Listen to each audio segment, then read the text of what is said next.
Boa noite a todos, né? Sejam todos bem-vindos e acolhidos no Centro Espírita Amor e Esperança.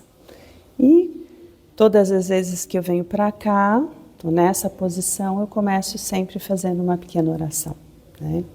Então eu peço que vocês cerrem os olhos em breves momentos e imaginem Mestre Jesus à nossa frente, onde nós vamos pedir que toque nossos olhos para que olhamos com amor.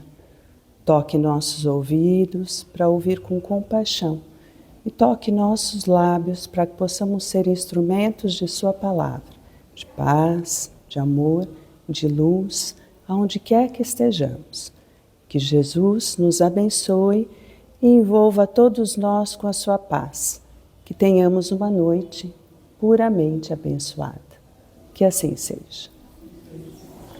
Eu agradeço a oportunidade, de poder estar aqui, agradeço a Marina por poder estar aqui, e ela sabe por que eu estou falando isso, Porque sempre estar aqui na frente é o momento da gente aprofundar algum tema, algum tópico do Espiritismo, para que a gente possa aprender um pouco mais e compartilhar um pouco mais disso daqui. E o tema da palestra de hoje, ele veio ao encontro de uma mensagem que aconteceu dentro do grupo mediúnico, tá? E, na verdade, é uma mensagem que refere-se ao Evangelho de João.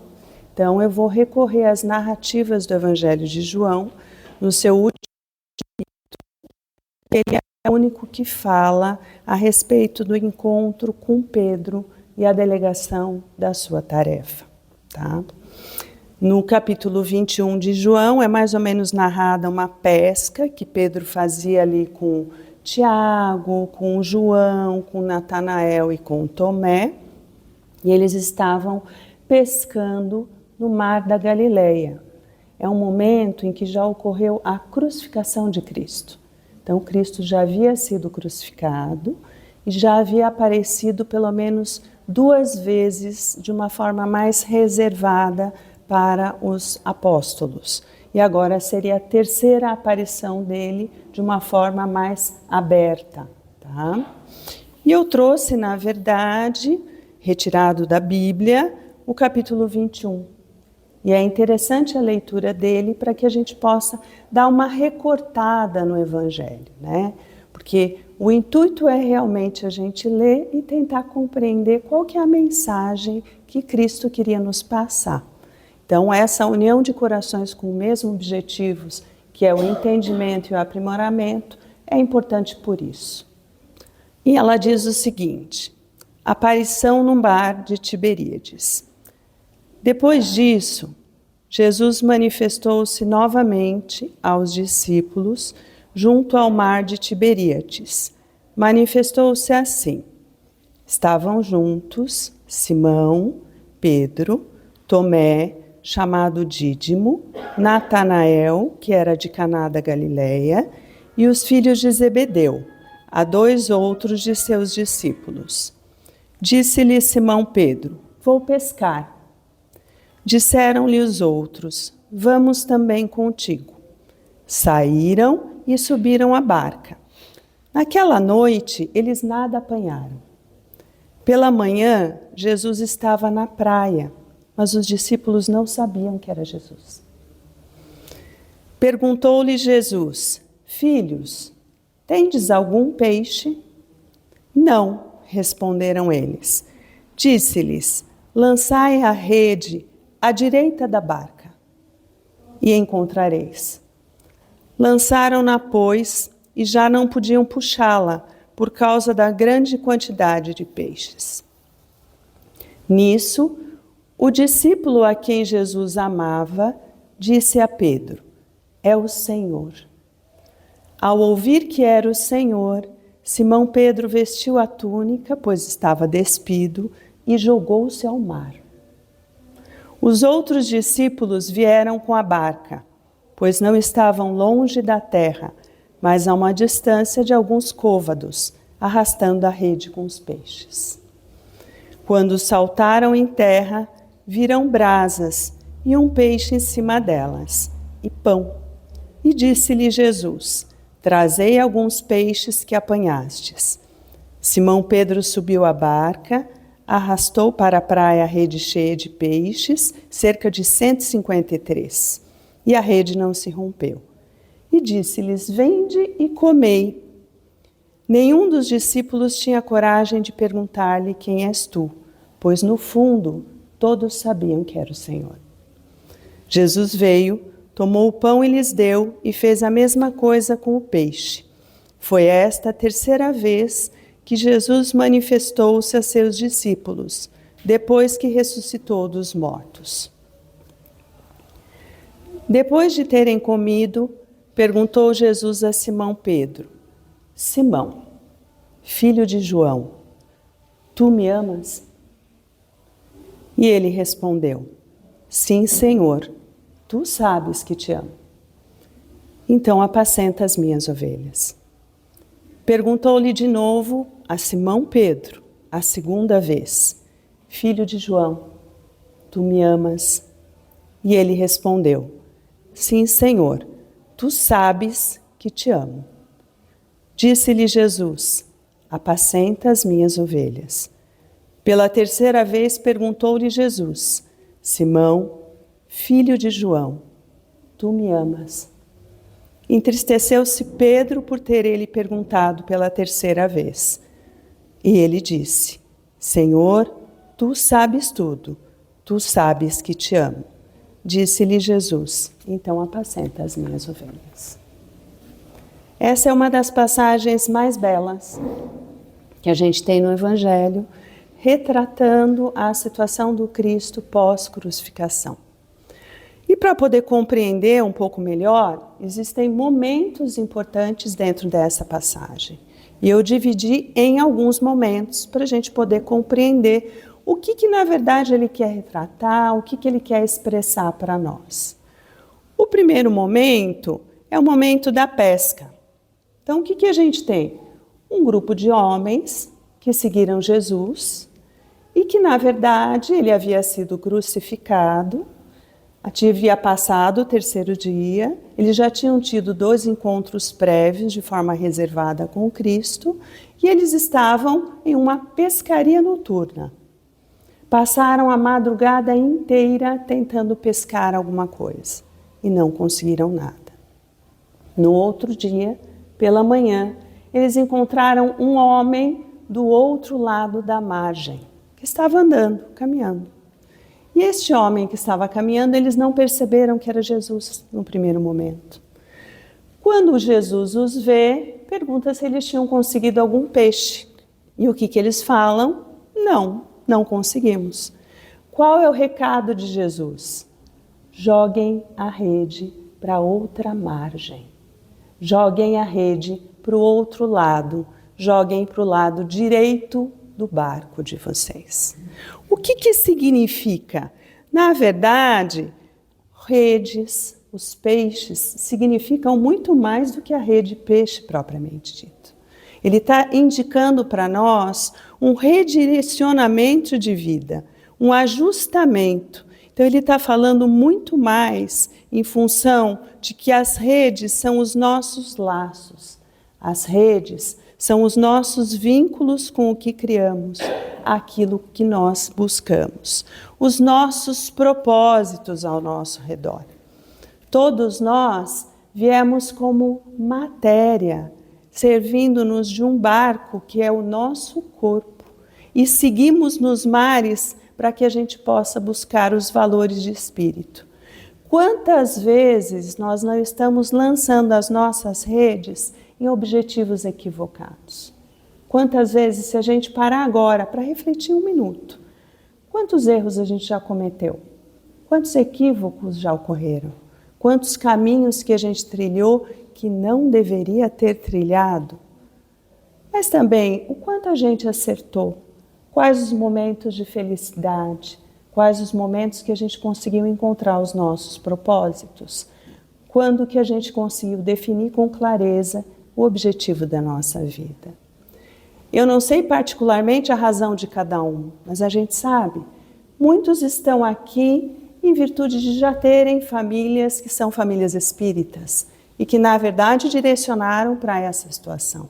Alguns estão aqui por uma situação de perda de ente querido, outros por uma questão de problemas, outros por uma questão de tentar encontrar um propósito de vida, tentar compreender o Evangelho. Independentemente disso, todos nós estamos compreendendo que existem duas grandes portas. A porta larga, que é extremamente convidativa, né? Cheia de paixões e muitas vezes com situações momentâneas felizes, mas não se perpetua na felicidade, e a chamada porta estreita. Então nós temos que ter a clareza que sim, seguir no mundo de provas e expiações é caminhar pela porta estreita. Porque quando a gente caminha pela porta estreita, a gente vai ver que Cristo vem para nos orientar. Cristo vem para lançar a rede na outra direção, para ajustar o rumo da existência e fazer com que a gente possa refletir o que nós temos buscado. Será que a gente já parou para pensar e fazer essa reflexão, pelo menos em um momento da vida? O que eu tenho buscado e o que eu quero? Para onde eu tenho lançado a rede dos meus interesses? Por quê? Ao mudar a direção da rede, eu encontro novos valores, outros valores.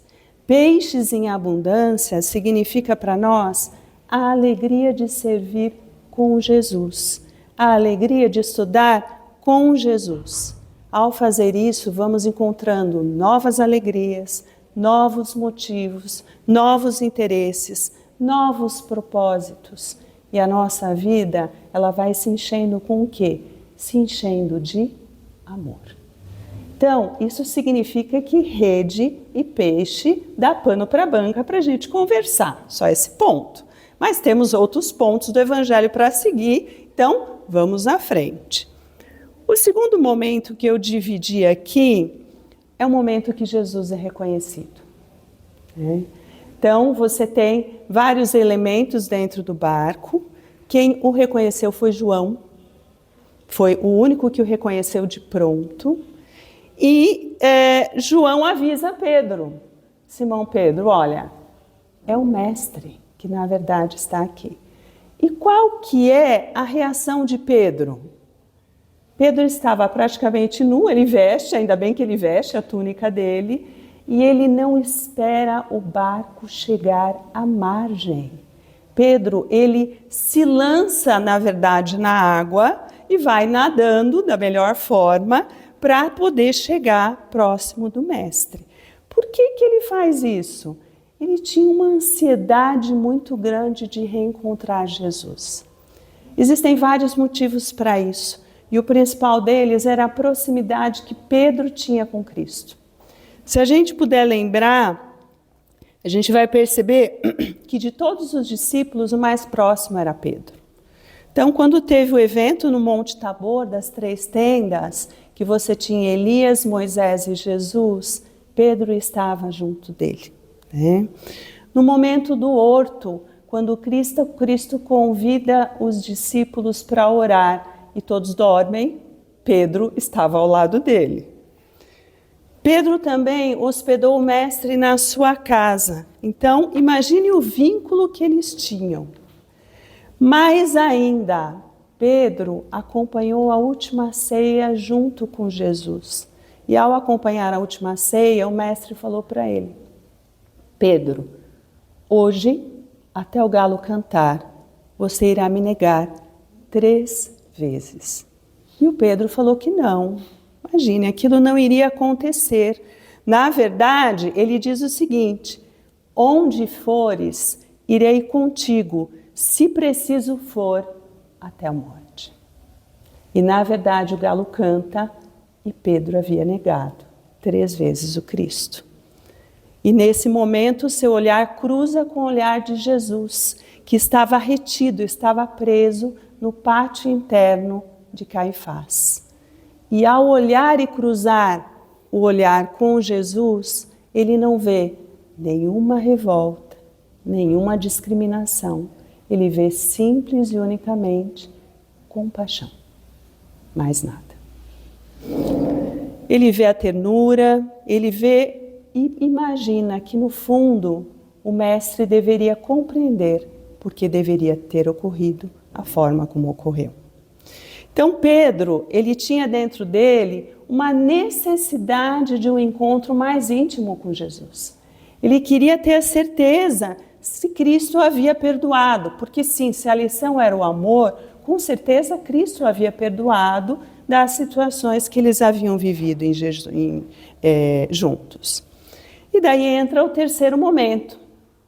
O terceiro momento é o terceiro momento do ágape, da refeição, em que Jesus faz de novo a mesma situação da última ceia.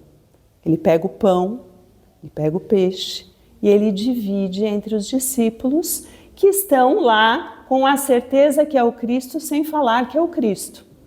E esse é um momento importantíssimo, porque é um momento que ele diz o seguinte, que ele está atestando que a vida continua, porque ele está junto com seus apóstolos. Mais ainda, ele vai poder indicar para cada um qual caminho cada um irá seguir a partir daquele momento. Só que existe um quarto momento. Esse quarto momento é a conversa de Jesus com Pedro. Então, em determinado momento, ele chama Simão Pedro e faz 3 perguntas para Pedro. Pedro, tu me amas? Pedro, tu me amas? E Pedro, tu me amas? Em todas elas, a resposta de Pedro é sim, eu amo. E em todas elas, a resposta de Cristo é apacenta as minhas ovelhas. O que significa isso? Porque aqui a gente entra numa situação de uma dimensão do que realmente está sendo dito quando Cristo diz apacentar. Por que perguntar 3 vezes? Porque, na verdade, Pedro, aqui, ele representa cada um de nós. Todos nós temos Pedro dentro de nós. Mais adormecido, mais aflorescido, mas a gente tem Pedros, nós temos Paulos, nós temos Madalenas, nós temos Tomés. Então, em diferentes momentos da vida, aflora uma situação que muitas vezes já ocorreu dentro do Evangelho com os discípulos do Mestre. Então, Pedro aqui, ele representa todo o coração que se propõe ao discipulado, né? De seguir Jesus. Dizer que ama o Cristo representa expressar este amor em serviço, porque apacentar vem de paz. Mas como que nós pacificamos, na verdade, as vidas ao redor? Com palavras, com gestos, com o ombro amigo, com uma nutrição espiritual de amor. Nós temos que ter uma crença clara de que a nossa relação com Jesus, de forma nenhuma, pode ser superficial. Né? O nosso amor não pode se restringir a uma emotividade passageira. Eu assisto no YouTube uma palestra, eu choro, eu na verdade fico extremamente emotiva, terminou a palestra, terminou tudo, não tem mais nada. Ou de repente eu pego um livro espírita, nossa, eu afloro em chorar, eu não me conformo com a situação, na verdade, dos personagens do livro, mas não perpassa isso. Então a gente tem que compreender que o amor efetivo ao Cristo se traduz em quê? Em mãos à obra, né? É preciso, na verdade, que se traduza em frutos, porque você reconhece uma árvore a partir dos frutos que ela dá. E o amor em Cristo nada mais é do que se traduz num compromisso diário com o seu servir. Então, Cristo pergunta 3 vezes a Pedro, porque também ele estava transferindo a incumbência para Pedro, que seria exatamente apostolizar.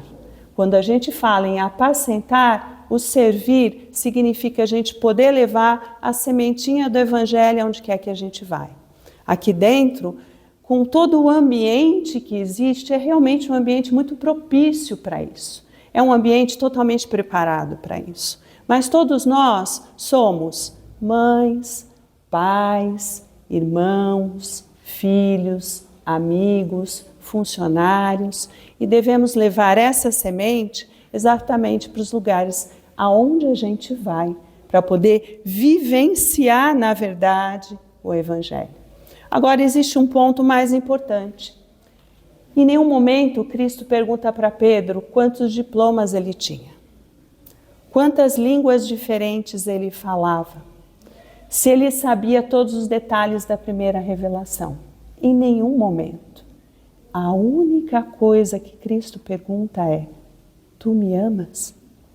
Porque mais do que nunca, isso até é um chamado para nós, que cada vez que a gente tem uma queda, cada vez que a gente tem alguma situação que nos leva a duvidar, a refletir, é um momento que Jesus para próximo de nós e pergunta para nós: tu me amas? Pois se tu me amas, levanta, fortalece seus passos, fortalece seu espírito e segue à frente para o caminho que deve seguir. Muito significativa, portanto, a pergunta do Senhor nesse particular. Diz o caminho, verdade e vida. Jesus não pede informação ao discípulo com respeito aos raciocínios que lhe eram peculiares. Não deseja inteirar-se dos conhecimentos do colaborador. Ele não reclama nenhum compromisso formal. Se o discípulo possui suficiente provisão dessa essência divina, a mais dura tarefa converte-se em apostolado de bênçãos promissoras. É imperioso desse modo reconhecer que as tuas conquistas intelectuais valem muito, que tuas indagações são até louváveis, mas em verdade somente serás efetivo e eficiente cooperador se tiveres em essência uma única coisa: o amor. Portanto, a partir de hoje, que possamos fazer florescer e crescer o amor dentro de nós e sermos instrumentos de paz aonde quer que estejamos. Que assim seja. Muito obrigada.